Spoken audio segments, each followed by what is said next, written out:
Playing Piano Beginner's Guide to Playing the Piano. Chapter 1. Why play the piano? You probably already know that piano playing is an exciting talent to develop. If you are a jazz enthusiast, you may have listened to piano music from great artists like Count Basie or Duke Ellington. You might like modern jazz piano players better, and there are many who have won the hearts of audiences everywhere. One piano player who crosses many genres is Jim Brickman, who often plays his own compositions. Along with smooth jazz stations, Brickman's music is played on pop, inspirational, and new age stations. You may be more interested in the rock keyboard players. Some of them have been Rick Wakeman of Yes, Tony Banks of Genesis, Dennis DeYoung of Styx, and David Sancious, who played for Springsteen, Santana, and Sting. Rock piano players include Elton John,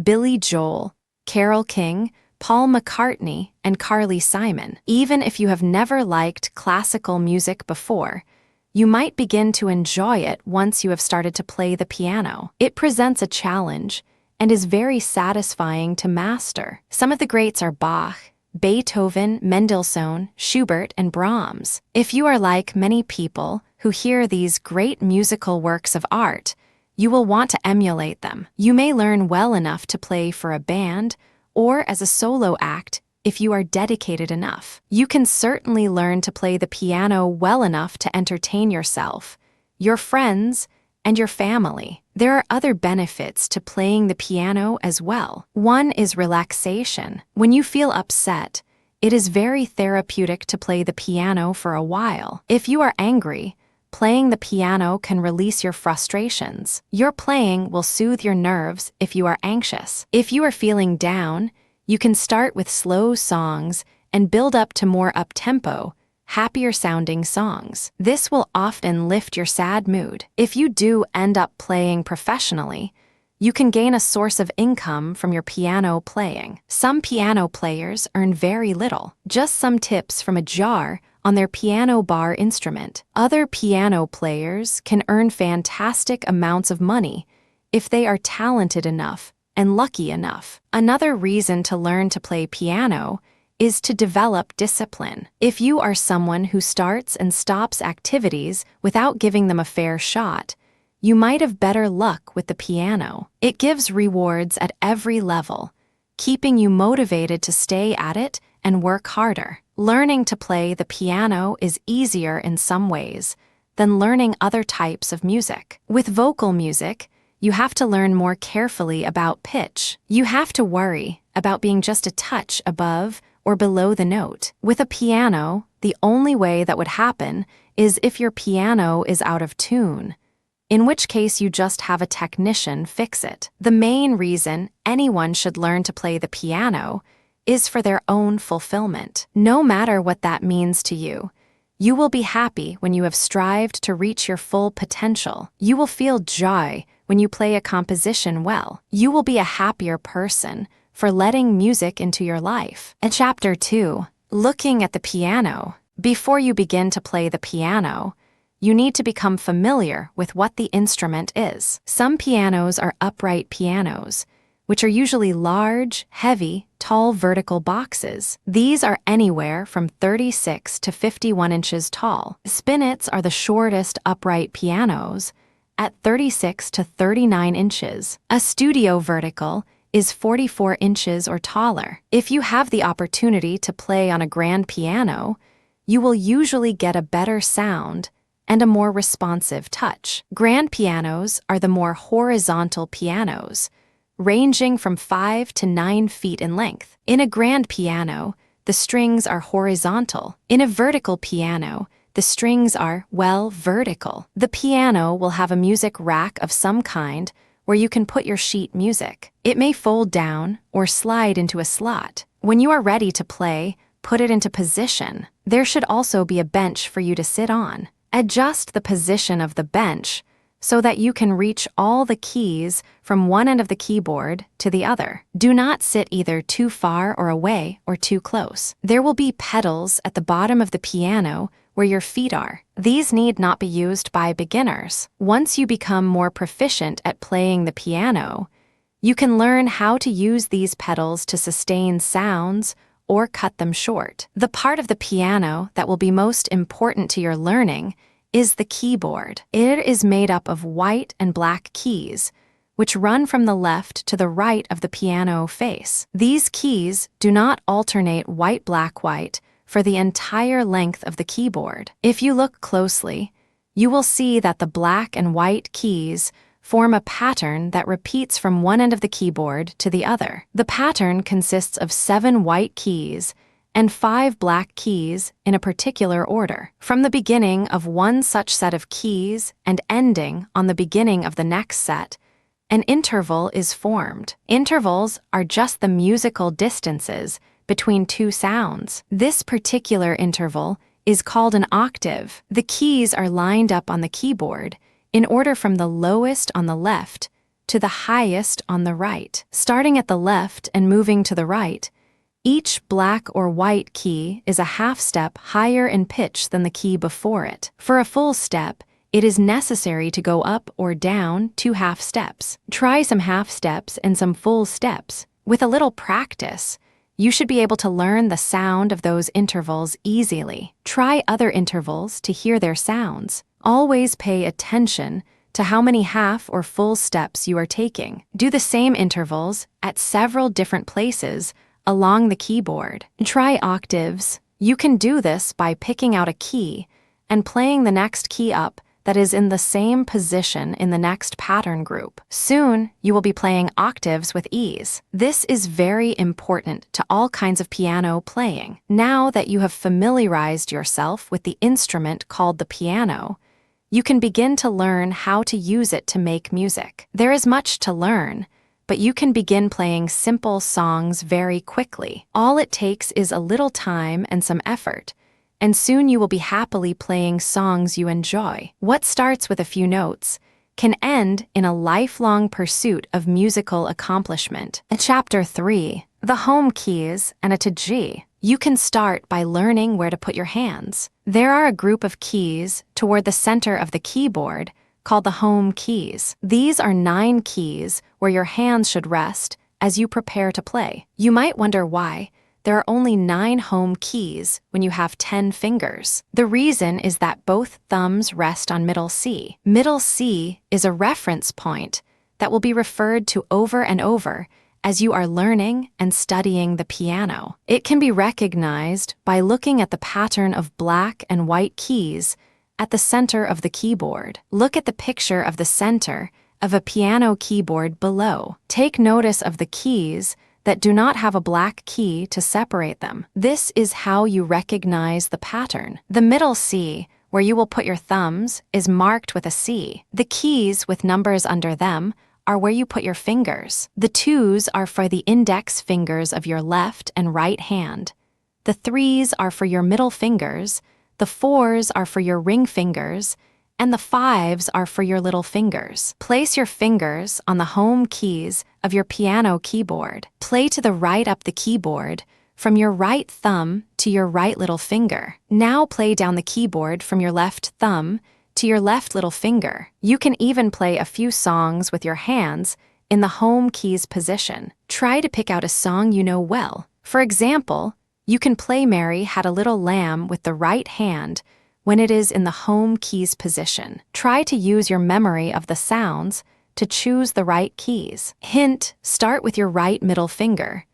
Now, try using the home keys for a reference point. Put your fingers on the home keys again. Look up the keyboard to the right for the next pattern that looks just like the home keys. You know where middle C is. Now try to find the C of the next octave up. Look from middle C to the C above middle C. This is how you will gauge your place on the keyboard. In the beginning, you should always take a long look at the keyboard when you sit down to play. Once you can recognize the home keys, you can begin any song from that reference point. When you have learned more, you will take one glance at middle C and know exactly where to put your fingers no matter where they should go up or down the keyboard. Next, you need to learn the names of the keys, A through G. You know where middle C is now. Start 2 white keys below that, and you will be at A. Each white key up, or to the right, goes up a letter in the alphabet until you come to G. Then it starts over at A.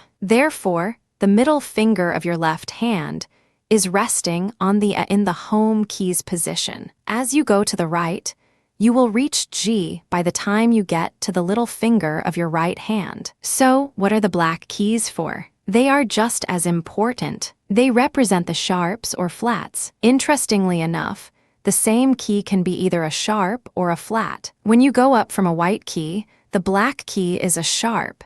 And when you go down from a white key, the black key is a flat. To try an example, go again to middle C. Go up to the black key to the right of middle C. This is C sharp. Now move 1 white key up to the index finger of your right hand. This is a D. Go to the black key to the left of D. This is D flat. Amazing, isn't it? C sharp and D flat are both represented by the same key on the piano. As you learn more, you will discover that both the black keys and the white keys are equally important in piano music. There would be few opportunities to have half steps on the piano without black keys, and most songs have some half steps in them. Also, there are many instances where the black keys are some of the main keys in the predominant scale being used. In Chapter 4, what are scales? A scale goes from one key to the key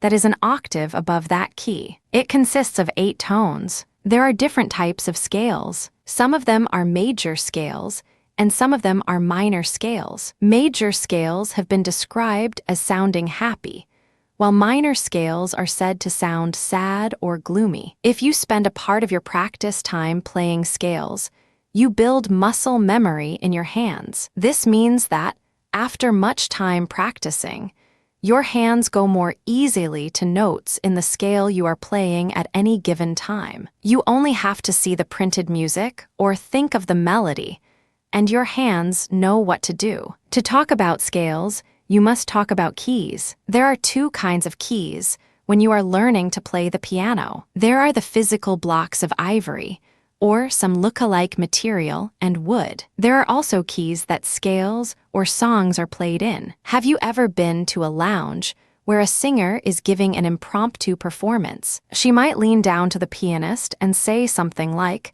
"In the key of C."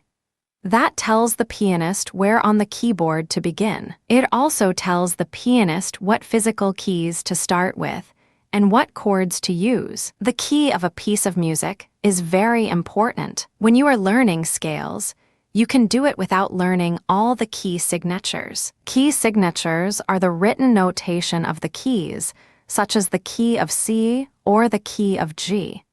You can begin by playing a C scale. A major C scale is all done on the white keys. Begin with your right hand in the home keys position. Remember that your fingers are numbered 1-5, with the thumb being 1. Play 1-2-3 as usual. This is CD on the keyboard. Then, instead of playing the next note with your ring finger, slip your thumb under the fingers and play F with your thumb. Reposition your hand so that your thumb is 1 on F, and your pinky is 5 on the C above middle C. Then, continue to play up the scale. So you are playing 1-2-3-1-2-3-4-5, or C, D, E, F, G, A, B, C. You have just played your first scale. Practice it a few times. To play a C scale with your left hand, put your little finger on the C below middle C. Position your fingers from 1-5, coming up the keyboard from each key to the next. Play 5-4-3-2-1. Then, reach over the top with your middle finger and place it on the next key. Play 3-2-1 from this position. Therefore, you are playing 5-4-3-2-1-3-2-1, or C, D, E, F, G, A, B, C. After you practice this for a while, try to put the left hand and the right hand together. Play the C below middle C with your left pinky at the same time as you play the middle C with your left thumb. Continue up the scale with both hands. It can be a little tricky at first, because you are going over with your middle finger of your left hand and the under with the thumb of the right hand at different times. Practice a while, and it will come naturally. Once you get the basic procedure down, it is easy to play other major scales. The only thing you have to remember is the sequence of steps and half steps in a major scale. The correct order up a major scale is beginning note step step half step step step step half step. You should be aware that, since there are no black keys between them, the intervals from B, C, and from E, F are each half steps. You can play a scale anywhere on the piano. Just pick a note to start on. It does not matter whether it is a white key or a black key. Use the given sequence of steps and half steps to go from there up an 8-note scale. You can even start from the left of the keyboard and continue the scale all the way to the right. With a little practice, you will be proficient at playing major scales. Chapter 5, Reading Music, Introduction. With a little success under your belt, you can begin to tackle the job of learning to read music. Of course, many musicians do not know how to read music. They just hear a song and play it, as they say, by ear. These musicians can improvise on any simple themes and come up with elaborate renditions of popular songs. These players know their instruments, as well as singers know their own voices. You may be someone who can do that. There will be some information later on about chords and improvisation. However, if you are a beginner just finding out about the piano, it is more likely that you need the help that written music can provide you. Furthermore, learning to read written music can open up a whole new world to you. You can learn songs that you have never even heard before. If you want to repeat the performance, you will have the sheet music to guide you note for note. There is much to learn. You must find out about the way the notes are depicted. You need to know what the staffs that they are shown on look like. You will learn how rhythm is represented and how sharps and flats are shown. These are the basics,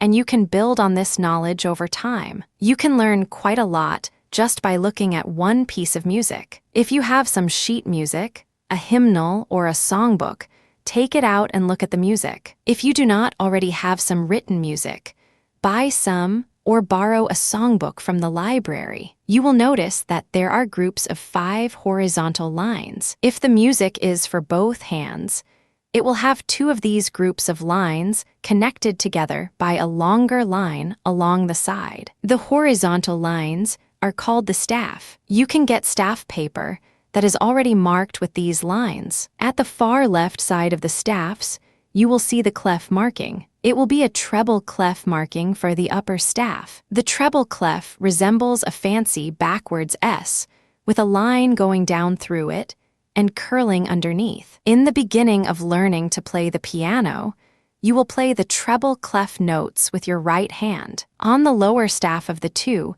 is the bass clef sign. It is something like a backward C with 2 dots on the right side of it. This staff shows the lower notes, and you will begin by playing the notes shown on this staff with your left hand. The upper and lower staffs will repeat several times down the page. Look at your sheet music and identify the staffs. Now you are ready to learn the notes. In Chapter 6, the lines and the spaces. Your first experience with playing music from written notations will come as soon as you learn the notes. The first thing you have to do is to learn about the lines and the spaces of the staffs. On the diagram below, the notes used are all quarter notes. That refers to the rhythm of the notes, which will be discussed later. The purpose of this diagram is to show you the notes as they are positioned on the staff. If you look just at the actual lines of the staff, you will see that they are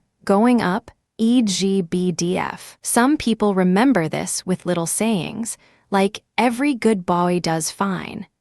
There are memory tricks for all the lines and spaces on both staffs. For the spaces of the treble clef, you will notice that the letters of the notes spell FCE. Now, you can relate the notes on the page to the keys on the keyboard. Remember where the middle C is. The C on the left of the diagram above depicts middle C. The middle C is shown on an added line below the treble clef or above the bass clef. Using middle C as a reference point and your new knowledge of the letters that go with the notes, try to look at each note and then play the key it refers to. Take the music you have at hand and try to pick out a few notes on the piano from the treble clef. You might even be able to play a melody line by using this method. This will only get you started. However, every time you can have the satisfying experience of playing music, you should take it. The feeling will carry you on to want to learn more. There are more notes to learn on the bass clef. A diagram of the bass clef with the notes on the lines and spaces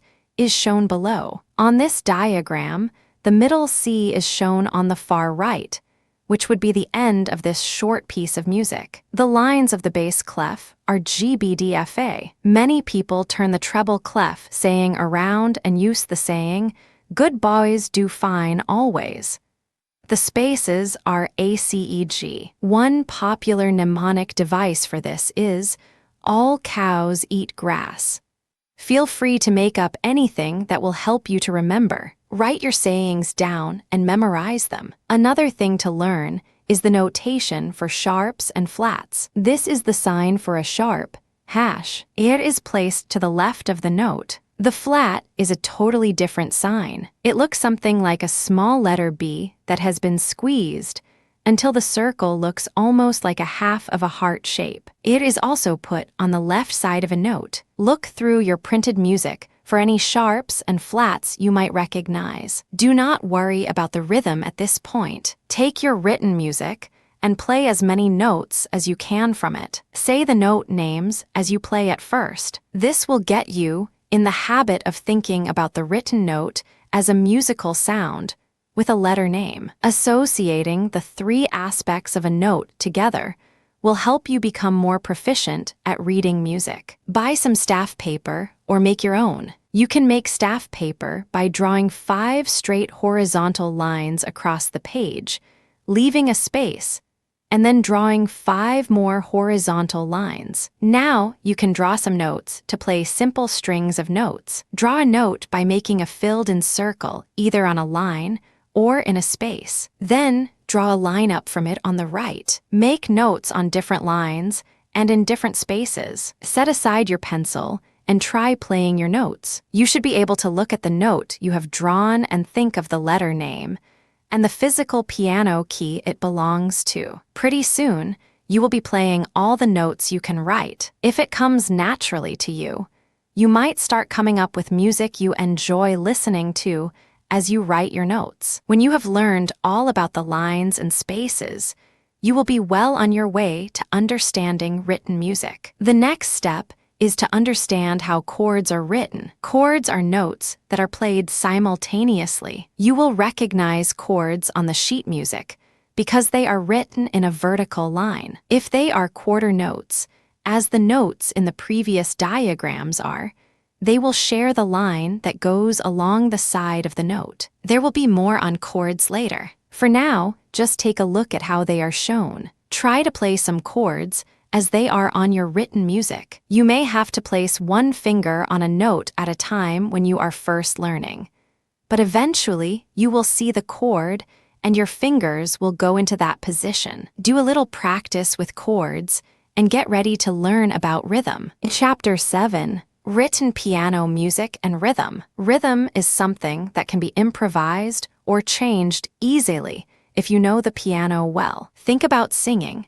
You can sing by holding some notes longer and cutting other notes shorter. You do not need to be told how to do it. If you want to learn a song that you do not know, written music can be used to help you understand the rhythm. Also, if you want to play in an ensemble that is playing from sheet music, you will stay in time with them better if you play from written music as well. The first thing you need to learn about rhythm is the time signatures. The time signature is written to the right of the treble and bass clefs on the first line of a piece of music. If the time signature changes within the piece, a different set of numbers is written at the point where the change is about to take place. A time signature is two numbers, one over the other. The top number tells you how many beats there are to a measure. A measure is a unit of the musical piece that is marked off by a vertical line through the staff. There should be identical vertical lines through the treble and bass staffs at various points. Try to find them on your music. The bottom number tells you what kind of note makes one beat. Therefore, a 3/4 time signature would mean that there are 3 notes to a measure, and these notes are quarter notes. As you become more familiar with piano rhythms, you will see that the time signatures are more of a suggestion than an order to stamp your foot and play a quarter note with each beat. However, to begin, it is easiest if you tap your foot and play one beat per every note of the type listed in the bottom of the time signature. Notes have different values based upon how they are written. A whole note is the basis of the rhythm. A measure can consist of a whole note and nothing more. In 4/4 time, a whole note is worth 4 beats. This makes sense when you consider that a quarter note is worth 1 beat. 4 quarter notes would make one measure. 4/4 equals a whole. Music rhythm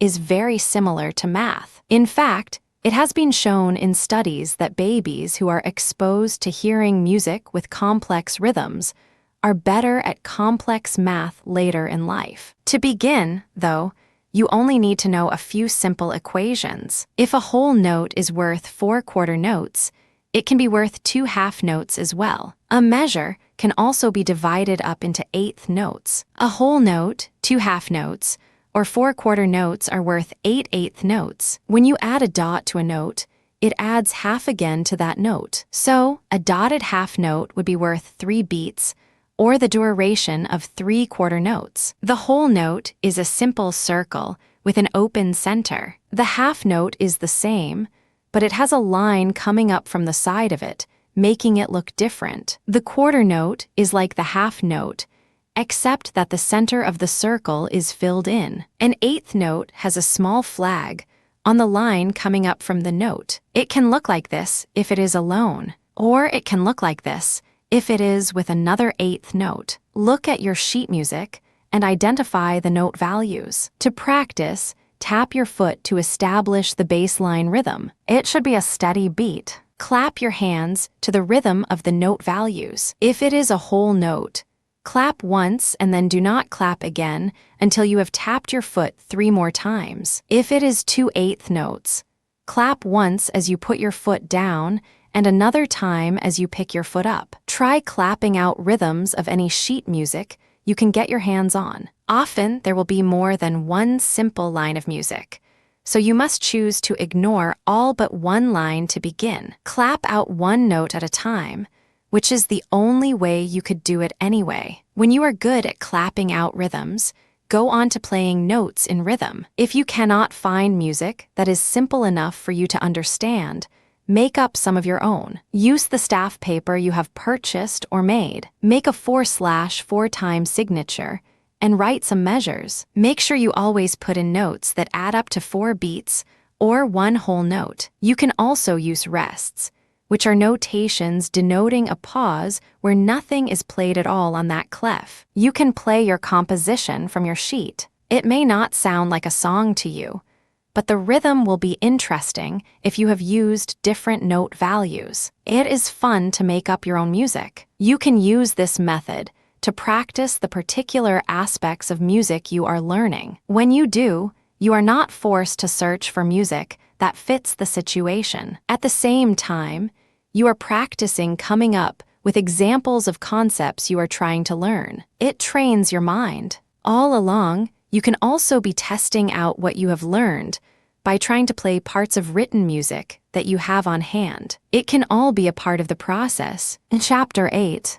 Personal Story, Learning Piano Basics, I was one of those people who always dreamed of playing the piano, but never thought I could. At least I was until I came across some short, simple lessons on the basics of piano playing. I decided to give it a try, and I have been practicing ever since. When I started, I knew what a piano looked like, but I had not really taken notice of how the white and black keys make a pattern. That was the first little bit of instruction that helped me to realize that the piano might be decipherable after all. Since the keyboard could be broken down into sections, I had something to guide me in finding each individual key. I began with the lessons that were in the material I had. After each section, I had to try out the concepts I had found out about. I had to try to play the notes, write the notes, clap the rhythms, or play lines of melody. In a while, I began to test myself. I went back over the lessons and tried each concept. I did this several times, always getting better and better. I developed my own practice schedule, finding time between my work and daily chores. It was satisfying to accomplish so much so quickly. The slow pace of formal lessons may be good for children, but as an adult, I appreciated the ability to go at my own pace. There came a time when I wanted to play music that was easy for me, music that I recognized, rather than what I was writing out in my exercises. So I went to the music store and bought 2 books. I chose an easy piano book and a fake book, just as the lessons had suggested. I went through the easy piano book, learning to sight read without too much difficulty. That was when I began playing songs I had heard all my life. This particular easy piano book was based on Broadway musicals. I knew most of the songs already, so it was great to be able to play them. The fake book, on the other hand, was full of modern pop songs. I had read through the lessons and found out how to use a fake book, so I quickly began. I did not know all the chords, so I looked up the new ones before I tried to play each song. Soon I was playing songs that I had heard on the radio. This was just as fun as the Broadway songs, and my friends seemed to like it even better. It was a lot of fun for everyone, me included. I am so glad that I took the time to learn the basics of piano playing. I am not a pro by any means. It does not matter to me. I never wanted to take the world by storm. I just wanted to learn something that would make me personally a little happier. And that is just what I did. Chapter 9. Keys and key signatures. It is difficult to talk about keys without some confusion because the physical blocks you strike are called keys. At the same time, it is also necessary to talk about the theoretical keys music is written and played in. For the purposes of this chapter, keys will refer to theoretical keys and not the physical wood piano keys. Remember the talk about the lounge singer choosing a key in which to sing. Also remember that keys can be major or minor, happy sounding or gloomy sounding. There are many factors that determine what makes up the key of the music. They involve theory that is too complex for most beginners. However, you can learn the key signatures that show what the key usually is. The key signature is a grouping of sharps or flats on the staff at the beginning of a piece of music. There might be no sharps or flats, and if it is a major key, then it is the key of C major. For the purposes of beginning key signature theory, it is best to begin with major keys. The important thing to learn is what notes to make sharp or flat when you are playing. Write on a sheet of paper, F, C, G, D, A, B. Now draw a box around the G. This is a way to remember the sharps and the major sharp keys. One of the sharp keys is G, which has 1 sharp, which is F. Another sharp key is D, which has 2 sharps, F and C. In other words, you start with the box to learn the name of the major key. Then you count the letters starting with G. The key will have that many sharps in it, and they will start with F. For the flats, write down B, A, D, G, C, F. This time, draw your box around the F. Therefore, the key of F has 1 flat, which is a B flat. Then, you go back to the beginning for the next one. The key of B flat has 2 flats, which are B flat and E flat. Before you begin to play a piece, look for the key signature on the left-hand side of the staff after the clef sign. It will simply show sharp signs on each line or space that corresponds with the notes that should be raised 1/2 step. Or it will show flat symbols on each line or space that matches the notes that are to be lowered 1/2 step. One thing to remember is that, ordinarily, the sharps or flats in the key signature are carried throughout the piece. That means that, for the key of F, every time you see a B on the staff, you play a B flat, for example. The flat or sharp signs will not be written beside those notes, as long as the key signature is in place. The key signature can change during the piece at any point. If it does, there will be a new clef sign and a new key signature marked on the staff at that point. Another time you might play something different is if you have an accidental. An accidental is a note that is not ordinarily in the key. A sharp or flat sign will be written by it to tell you what to do. As a beginning player, the key signature is really quite simple. Just use it to tell you what notes to play sharp or flat throughout the piece. You can learn more about keys when you have advanced further in your studies of theory. In Chapter 10, Get It Together with Chords. If you have sheet music or songbooks to play from, they will likely have chords to play. There are hundreds of possible chords in piano music. There are major and minor chords, diminished chords, inverted chords, augmented chords, and more. Just because there are so many chords to learn, it does not mean you cannot get started on them right away. The easiest place to begin is with the major chords. To think about chords, you can start by thinking of the scales. You have played a C scale, which has all its notes on white piano keys. You can start with a C major chord. Remember that the scale went up.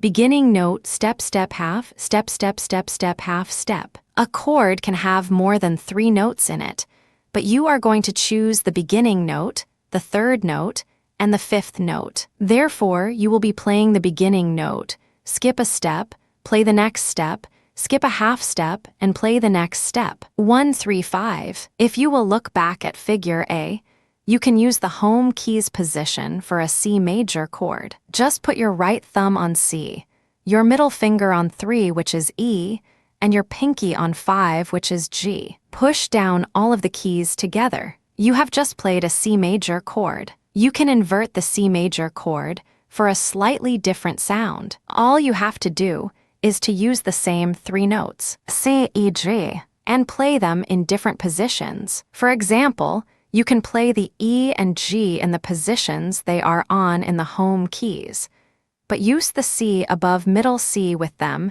instead of middle C. Try this and make up any variation of the C, E, G combination you can. You can make chords from any scale. Just remember the sequence of the scale and choose the 1st, 3rd, and 5th tone in that scale. There are 2 other major chords that can be played all on the white keys. They are the F major chord and the G major chord. Now try these chords. Use the 1, 3, 5 sequence to make up each chord. If you analyze the D, E, and A chords, you will see that their simple major chords are not much more difficult. You just have to put the middle finger on the black key for the 3rd tone in the scale. Remember that D flat is the same as C sharp, and so on. This gives you several more chords to choose. The next 3 basic major chords are the opposite of the previous 3. The D flat, E flat, and A flat chords are such that you put your fingers on the black keys for the 1 and 5 positions,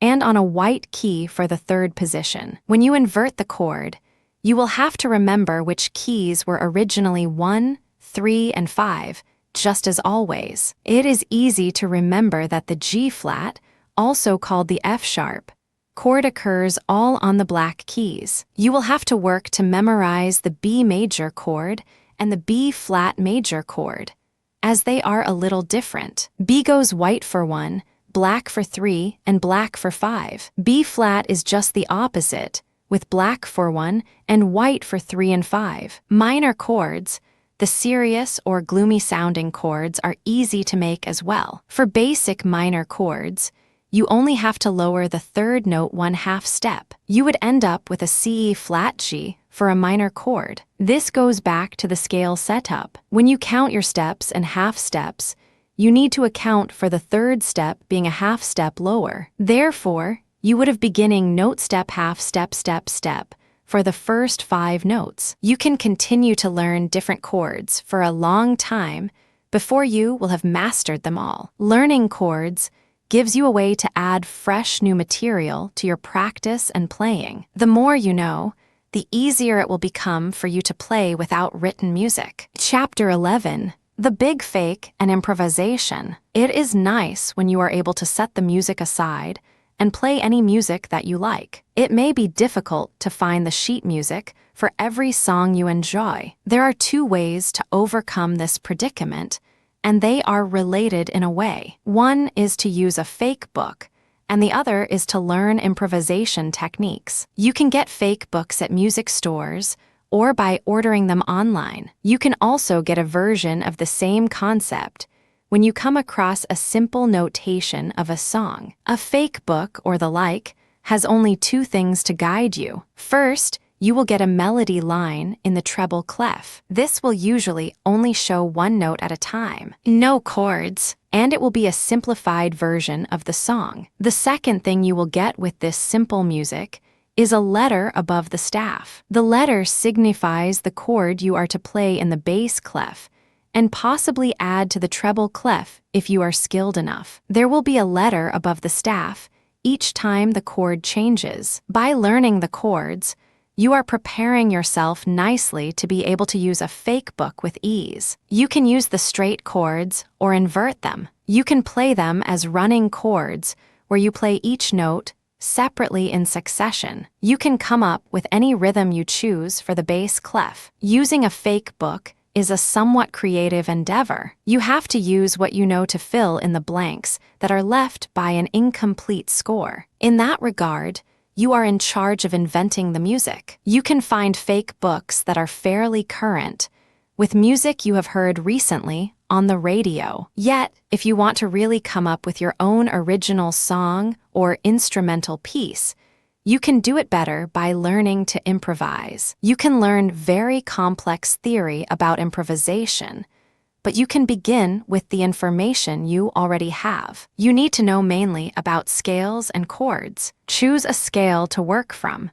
A C scale may be the easiest for you since it is all on the white keys. Next, choose some chords within that scale. For the C major scale, common chords to use are F major and G major. This is because they do not have any sharps or flats in them. Make up a chord progression. It can be C, F, G, C. Practice playing these chords with your left hand. The bass chords are usually played below middle C, but that is not a rule by any means. Play them wherever you see fit. Play them as simple triads or invert them. Play them in any sequence. Play until they come naturally. When you are comfortable with your chord progression, you can begin to improvise a melody. Just play with your right hand, 1 note at a time to make a melody line. It may not seem like music at first, but if you keep trying, you will eventually come up with an interesting melody line. You can also improvise on a melody you know. Say you want to play Jingle Bells,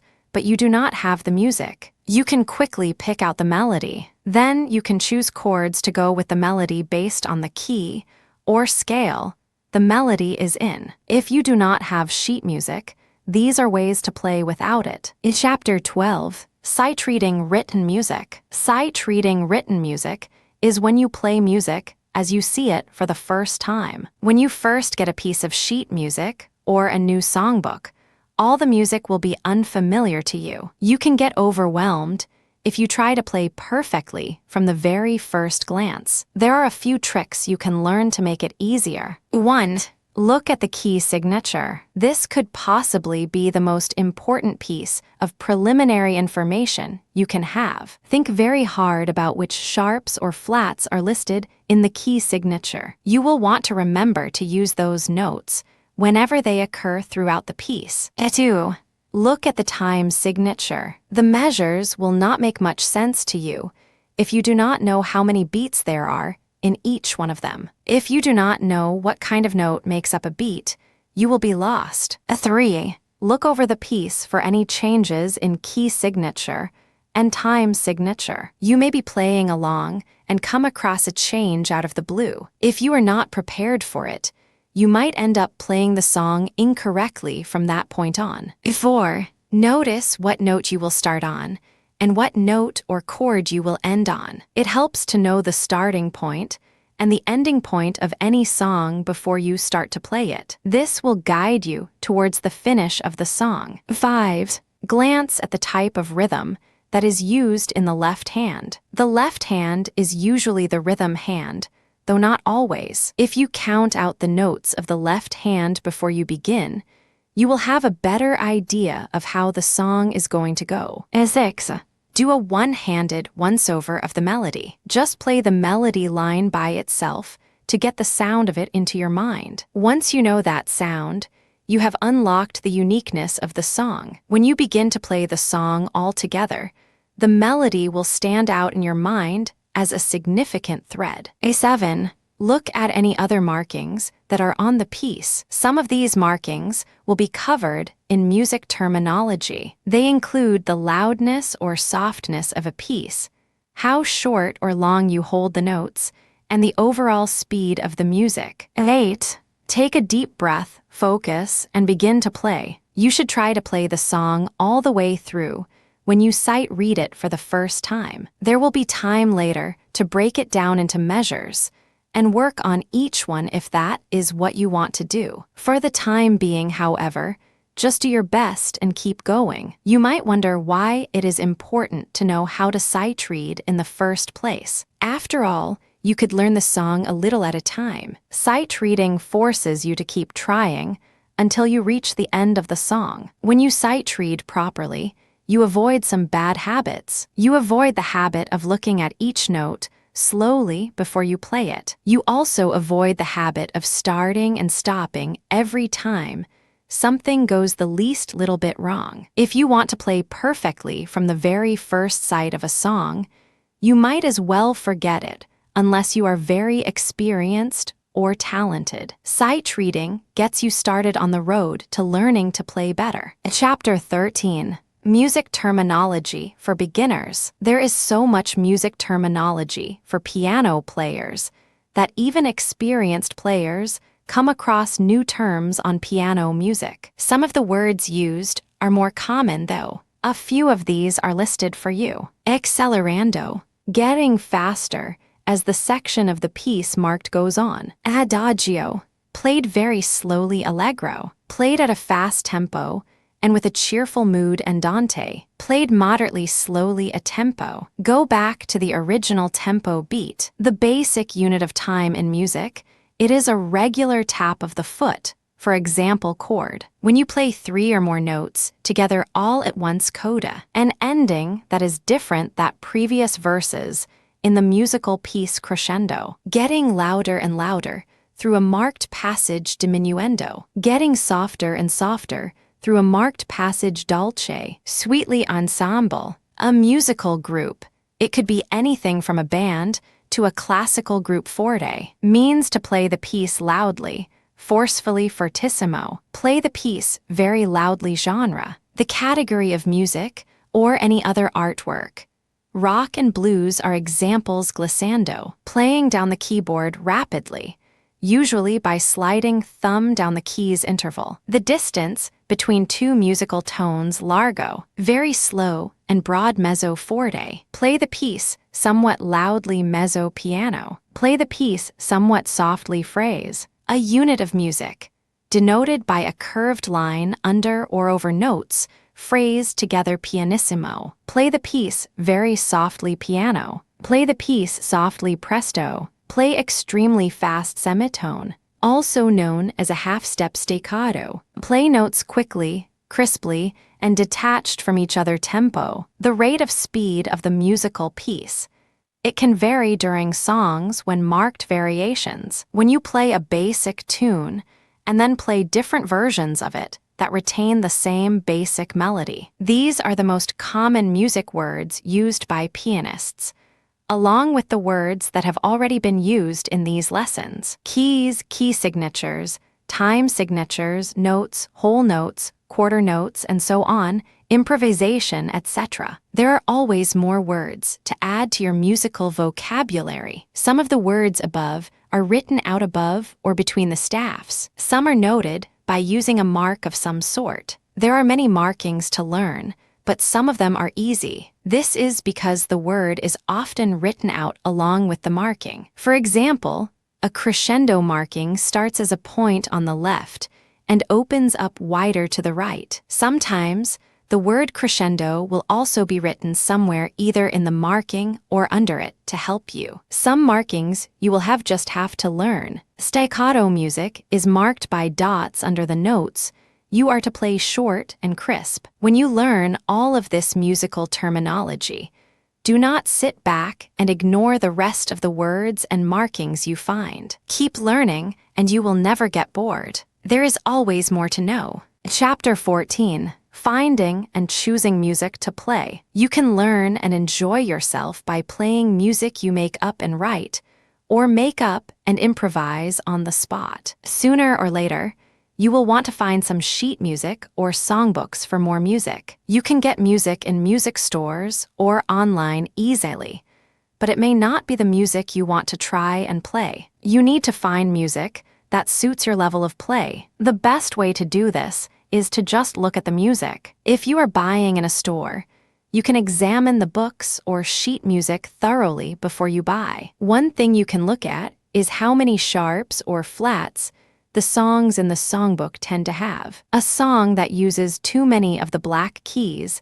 is harder to play when you are first starting out. Also, for some reason, many people find the sharp key signatures more difficult to manage than the flat key signatures. Look, too, at the difficulty of the chords. If the chords are clusters of many notes, you will know that the chords will not be as easy as simple triads. Take note of whether there are chords of 4 or 5 notes together on both left and right hands. You can learn these if you want to, but be prepared to work a little bit. Look for difficult rhythms. You might see a lot of dotted notes or notes with different values mixed together to make up a measure. Again, you can take your time and learn these songs. You can clap out the rhythms until you have them down before you play. However, if you are looking for some quick success, look for more even and simple note values. Besides looking at sheet music and songbooks that are already printed, there is another way to buy music in a music store now. Many stores have a special computer set aside for making copies of music. You choose the song you want from a list. If you only know a few words, you may still be able to find the song if the search tools are good enough. After you have selected your song, you get the opportunity to look at the music. You can look at the music from beginning to end, but you cannot copy it until you agree to buy it. The artists are protected in this way because the store pays the royalties from your payment when you buy the copies. You should expect the copies to be high quality and on good paper. You can also get sheet music online. When you buy online, you usually do not get as good of a look at the music you are about to buy. You are more likely to get a small sample to give you an idea of what the music is like. The online companies do not like to show too much because it is too easy for people to steal work that is printed on the internet. They will send you your choices by mail or by download as soon as you pay. No matter how you get your music, be sure that you get the music you like and you will be able to play in the near future. There is no need to stockpile music for that someday when you will suddenly be playing like a pro. Instead, get songbooks and sheet music that you are ready to use right away. Chapter 15. Practicing on your own. If you are playing the piano as an adult self-learner, you will do best if you work in some practice time most days. You might like to establish a routine of how you will go about your practice. You can do things in a certain order, or you can mix things up differently every day. One thing you should always do when you practice is to play scales. You do not have to play every scale every day. You might want to focus on the flat scales one day and the sharp scales the next. You do not even have to take it that far, just be sure that you practice scales of some kind for a while before you begin to play. Next, play some chords. Build on the scales you have played and make up as many chords as you can manage in the time you have allotted to spend on the exercise. The more you play your scales and chords, the better you will be when it comes to improvising. You will even play written music better because it will make more sense. It is a good idea to have a set musical piece to play every time you practice before you start playing other songs. It can be any song that you can play fairly easily. Something that gives you a feeling of satisfaction is always a good choice. Make sure you do not pick a song that is new or tricky for this. You want to start out with a positive experience. You can work on the hard music later in the practice session. After you have played your starting piece,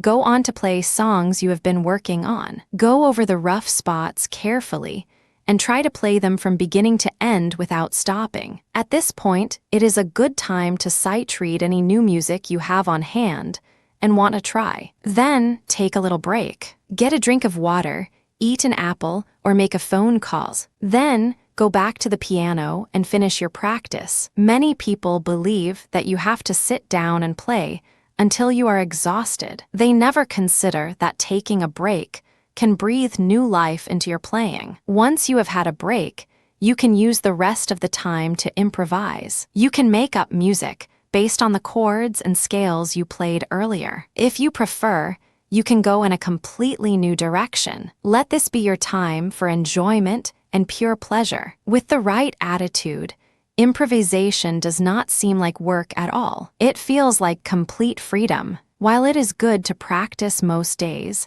do not hesitate to take a day off if you are feeling bored with it. There is nothing that kills enthusiasm like overwork. Take off just enough time to renew your excitement about playing the piano. It should not take long. If you are having trouble finding motivation to practice, go to a piano concert, buy a piano player's CD or MP3 download, or listen to a movie soundtrack based on piano music. Whatever it takes to get you back in the groove, do it. Chapter 16. The Small Spotlight, Playing for Friends and Family. You have learned to play some songs very well. Your friends and family are anxious to hear you play. This is no time to disappoint them. Play your heart out and give them a show to remember. There are a few things to consider when you are in this position. First of all, your friends and family can be your kindest audience or your harshest critics. Most of your loved ones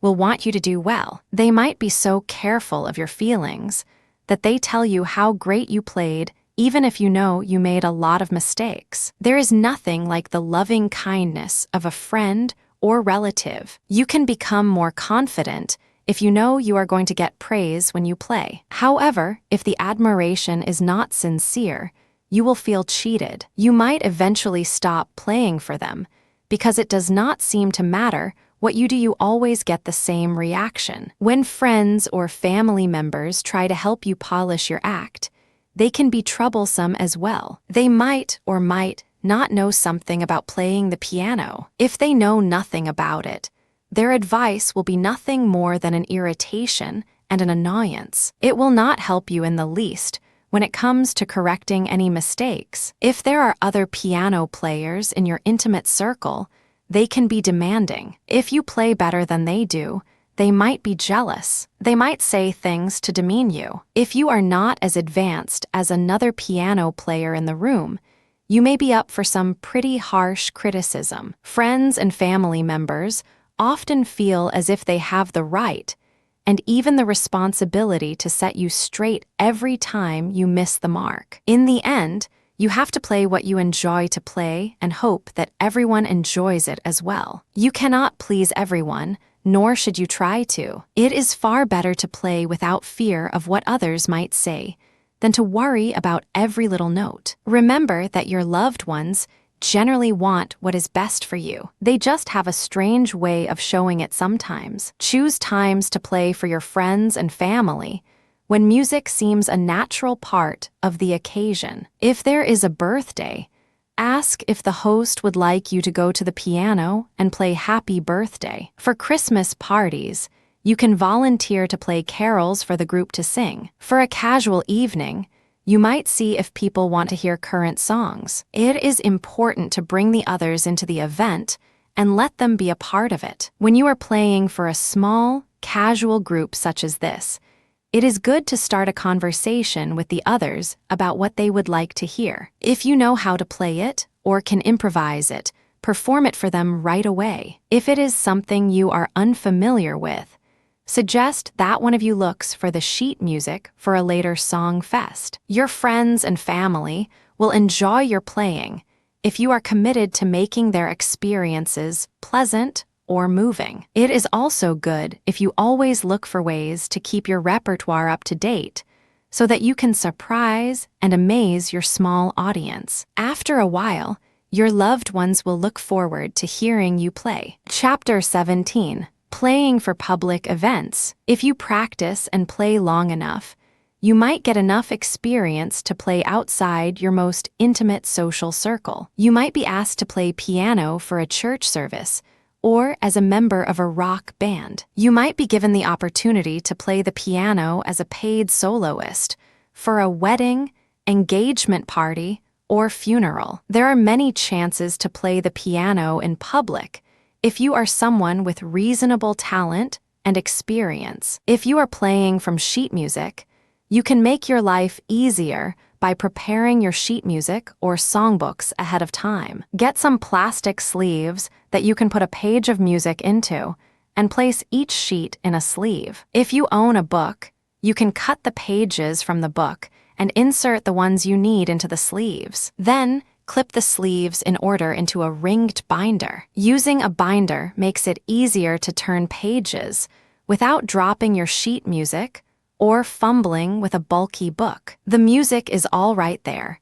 and you will not damage the corners by trying to turn the pages too quickly. Another advantage of using the binder is that you can put all the written music for the entire performance in one binder. Then, you do not have to keep going from one sheet or book to the next over and over. You might get some butterflies in your stomach when you play for a crowd. It is perfectly natural. The main thing to remember is to relax, tighten up your muscles, and then let them go. You will feel a sense of calm after you do this. If the situation is right, you can calm your nerves by talking softly to other musicians while you are waiting for the event to begin or the curtain to go up. Never talk when you will disturb the audience, though. The most important thing to do when you get nervous is to think about the music. Let your mind drift away from the audience and the circumstances of your playing. If you have chosen your song well,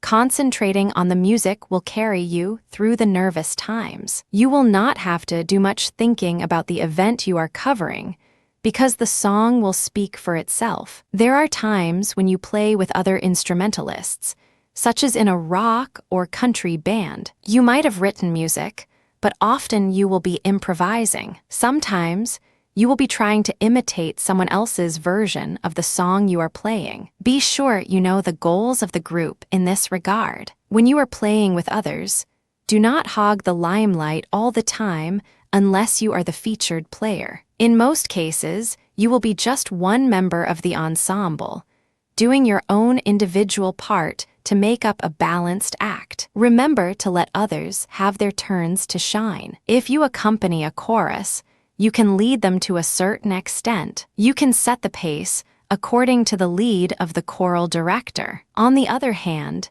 if you accompany a solo singer, your job is to provide just a framework for the singer. At the same time, you need to be flexible enough to mold your playing to the variations the singer makes in her performance. Playing for public events need not be scary. You do not have to be a musical genius to do it either. Just do your best, and your experience should see you through. Chapter 18. Personal Story.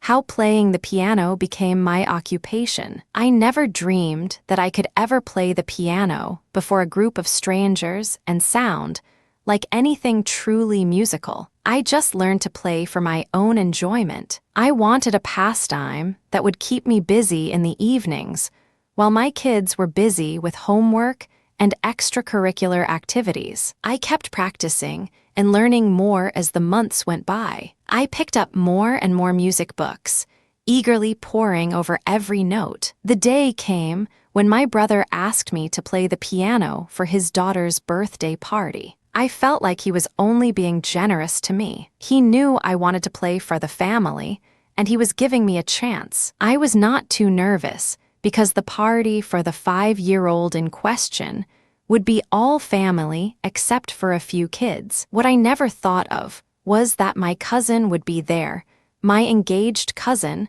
my soon-to-be married cousin. She was looking for someone to play the piano at her wedding. When she heard me play at the party, she decided that she liked my style. She asked me right then and there if I had the date of her wedding open to play piano for her guests. I was a little shocked. After all, it was to be a very large wedding. I was not an extremely experienced piano player. Surely she could have gotten someone better, I thought. However, she explained that the few people she had considered were unavailable. She was not satisfied with the alternative players she had found, but she really liked my playing. She was serious.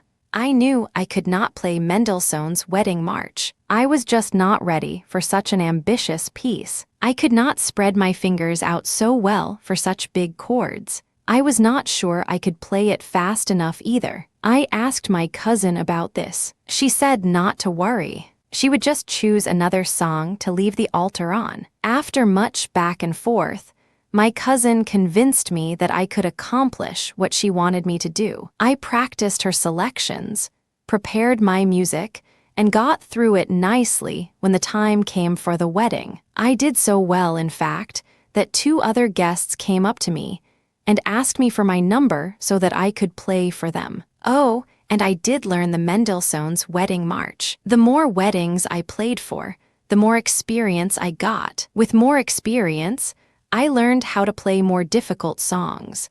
And songs like that one were such standards that I had them nearly memorized in no time. Now, I play for all kinds of public and private events. I have been asked to be one of the regular pianists for my large church. I think I will take them up on it. I enjoy the playing, and I can think of no better way to use my gifts. My husband asked me once if I would have rather been a concert pianist. I tell him no.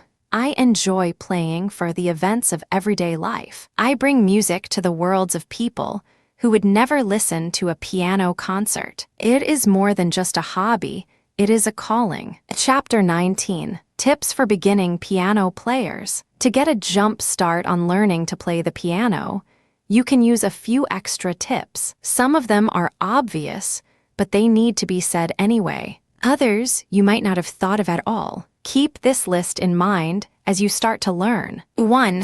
If you are really not interested in the piano, do yourself and everyone else a favor. Do not try. Maybe you reason that it would be advantageous to play the piano, but your heart is not in it. In that case, you could listen to lots of piano music and see if you develop an interest. Do not start trying to play until you are happy at the thought of learning. 2.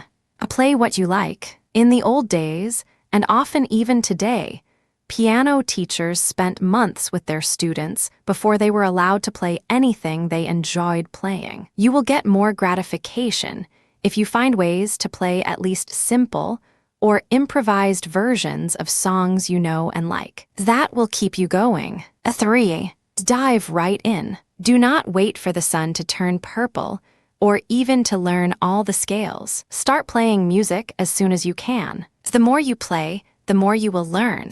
The more you learn, the more you will play. It creates an upward spiral that will increase your abilities. 4. Try to play on the best piano available to you. Of course, you can learn quite a bit with even a small electronic keyboard. If you have a clavinova, it is better because this instrument has all 88 keys. Some would say that an upright piano is better still. Undoubtedly, If you have access to a good grand piano, play it. 5. Do your best not to disturb others in the household. They will almost certainly hear you play. In most houses, there is no getting around that. Yet, you can be considerate of the times when other members of the household need quiet time to study or do work that is intellectually challenging. Maybe they have had a hard day and just need a little peace. If you ignore their feelings, friction between you will make your practice unpleasant. 6.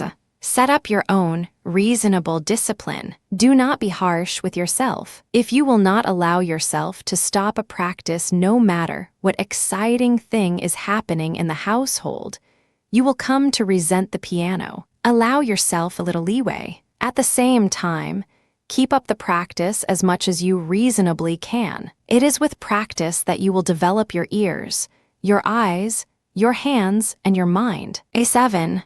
Keep a journal of new things you learn. If you come across a new term, look it up either in a music dictionary or on the internet. Write it in a notebook or make a document on your computer to type in all the things you have learned. You can also write in the notebook what has worked for you and what has seemed to make things harder. Do not forget to record your accomplishments. As a beginning piano player, you have all the time in the world to learn new things about your instrument. Each time you find something that makes your life easier, remember it so that you can use it again. When you do that, you can build on each lesson and advance to higher and higher levels. Chapter 20. Lessons and Piano Teachers. When you are beginning to learn the piano, you might feel that you need all the help that you can get. You might look for lessons online or through the mail. Getting a piano teacher may be a priority for you. These are possibilities you can consider. There are many different people and companies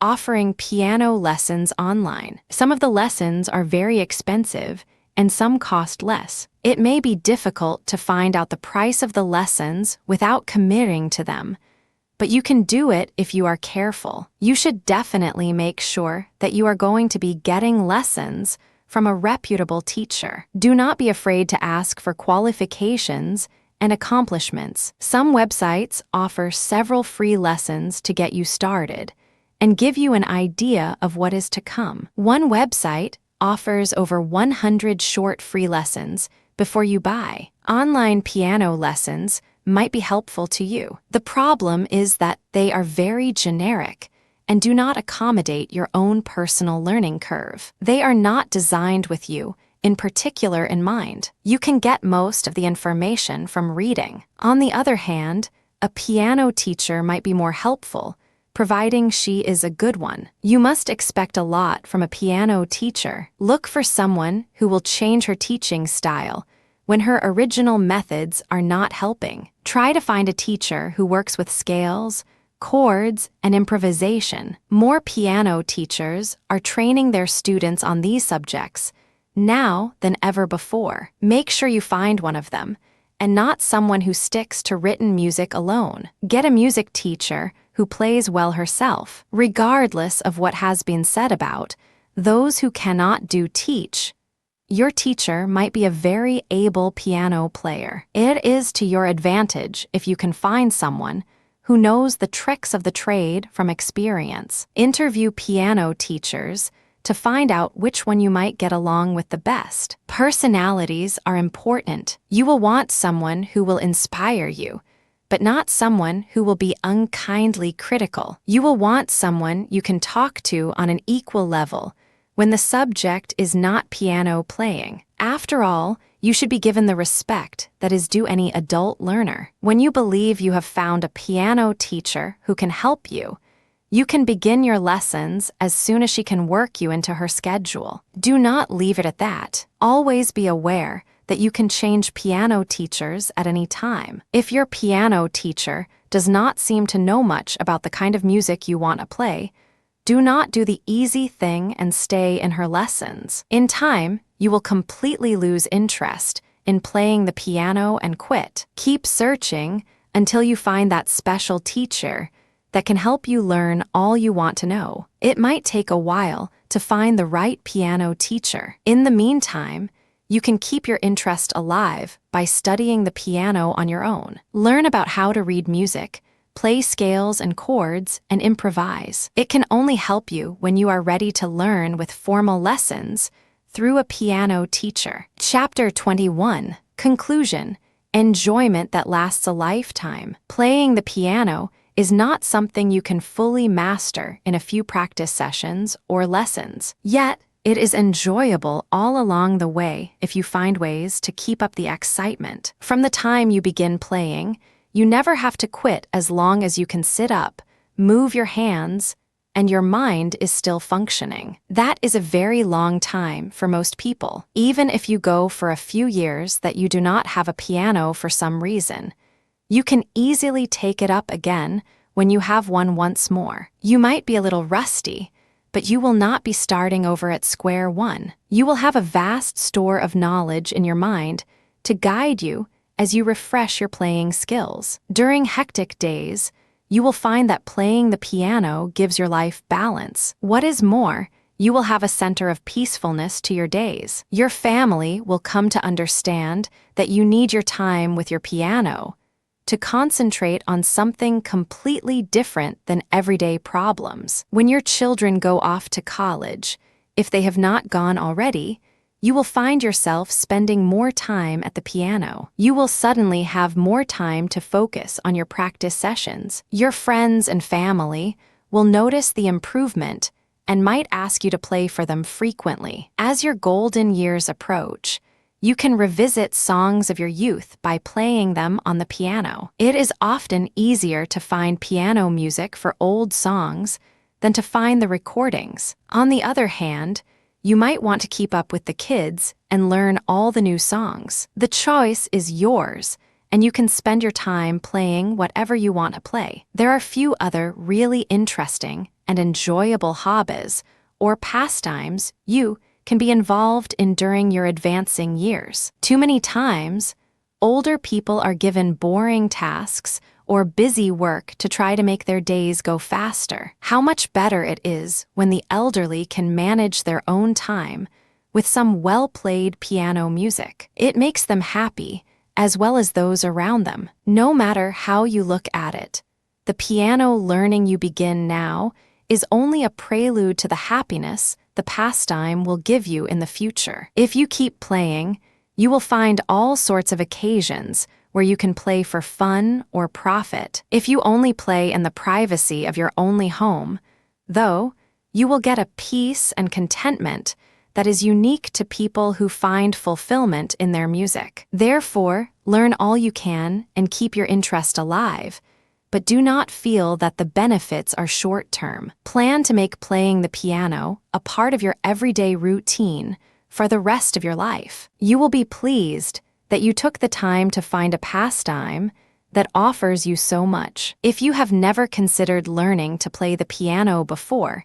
now is a good time to explore the option. It is never too late as long as you have all your faculties intact. However, the longer you have to play, the more you will get out of it. If you are truly interested in playing the piano, do not put it off another day. Start learning all you can from this moment on. It may be the best thing you ever did for yourself. Chapter 22. Resources. There are many sources of information on piano playing. For more on the subject, contact the following sources. American Pianists Association. If you develop your talent to a professional degree, you might want to contact this organization. It is dedicated to promoting the careers of concert-level classical and jazz pianists around the nation. Between the ages of 18 and 30, MTNA Music Teachers National Association. This association is for certified music teachers and teachers who wish to become certified. If you are looking for a certified piano teacher in your area, the association has a teacher finder that you can use to search their database. Piano Manufacturers Association International. This organization is a powerful force in regulating the manufacture and sale of pianos. If you have a complaint about a deceptive manufacturer or faulty instruments, you might contact this association. Otherwise, watch magazines for news of their industry regulation. Piano Technicians Guild. This organization is actually for people who work on pianos. However, their website and resources include information on everything from how to choose a piano to how to find a good technician. The website even has information for pianists themselves, like how to find sheet music and a listing of piano products. It is a website that is well worth your time to visit.